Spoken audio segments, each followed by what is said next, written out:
Hey y'all, so today we are going to talk about that, inculcate just a little bit more where we set this framework, the commands, precepts, teachings, instructions of the Father permanently in our consciousness or mindset, or in this case in the mindset and consciousness of our children, so that this is what they view life from, what God has said. And when we get into all of this week, it's almost mind-blowing how he connects so many scripture.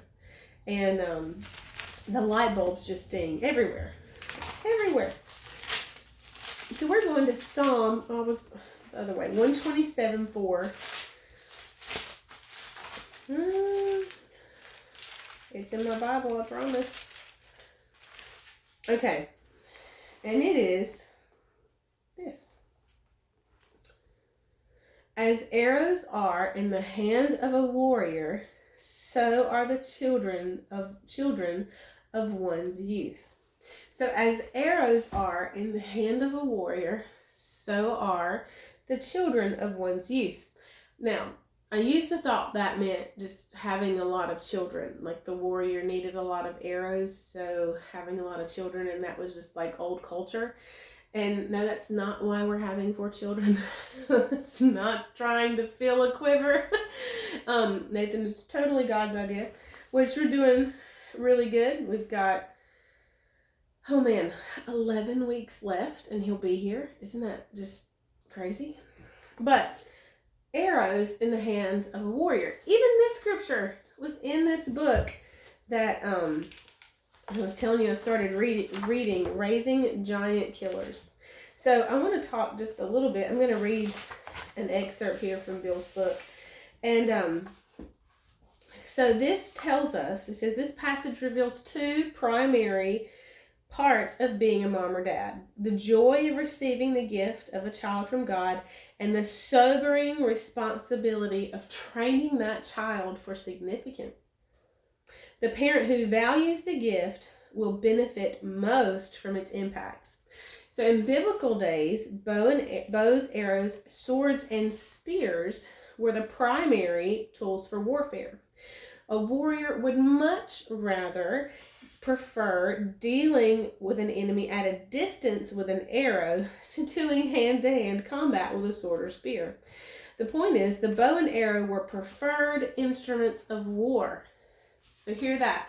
The bow and arrow are preferred instruments of war. Going back to the scripture. As arrows are in the hand of a warrior, so are the children of one's youth. Preferred method of war. Now Satan, via Pharaoh in Egypt, said, leave your kids, you can go. Now if arrows are a preferred method of war and our children are like arrows, then they could be arrows in the hand of the enemy or arrows in the hand of a warrior handpicked by God to point and shoot those arrows. That's a lot right there. That's enough to Selah for. So the warrior had to have sufficient number of arrows in his possession if he was going to engage with the enemy with any measure of confidence. And those arrows had to be tried and true, fully capable of functioning according to their design. Now listen to this. A child functioning according to his or her gift or design, his or her gift and design, wreaks havoc on the powers of darkness. And that in order for our children to become fully developed in their gifts and design and in their abilities, we're going to have to go to their creator to help pull those out and to help draw them out. And so as we shoot those arrows, as we raise our children and they grow up and they get out of the home and they become functioning members of society, we want that to wreak havoc on the kingdom of darkness. I want my 4 boys to absolutely terrify Satan and his minions because of the gifts and calling and the power that they walk in. Not because they're mine, but because they're God's. And because of how he designed them and how he created them. And so these arrows were designed to destroy the kingdom of darkness.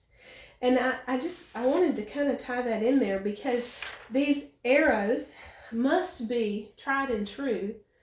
And it's the importance of that teaching, that importance of every touch point that we have to show them, to demonstrate, to teach them, to have dialogue with them, to use our lives as the classroom, to permanently set in their consciousness and their mindset who God is and what he is capable of doing. His precepts, his teachings, and his instructions, his goodness and his commands. And then we watch them soar. And we watch them do what they were designed and created to do. Woo! We'll pick it up tomorrow. I'll see you then. Bye, y'all.